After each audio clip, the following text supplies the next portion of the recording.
guys, so to add to all the other carbon we've got everywhere, we've got the glove box button.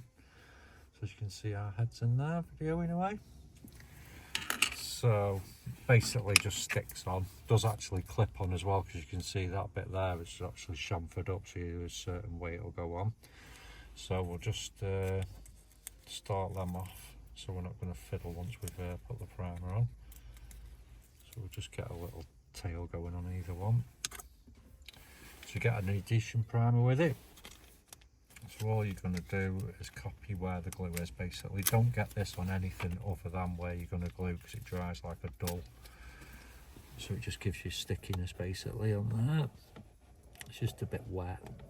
So put it on and then obviously wipe under there. And that's all you have to do with that. Like I say, be dead careful, always put it back in. So we'll peel the glue off that. See that? We'll just give that another minute, it's not quite dried. So there we go. So on these, it's best to go underneath, so you get your hands on like that and clip it over the top. And you can see there, it just sticks on and works as it should. You can get these on our website, www.KillAllChrome.com. Loads of other install videos on there as well, so have a look at those. We've got loads of stuff in carbon available for the baths. Keep liking, subscribing, etc. Thanks for watching.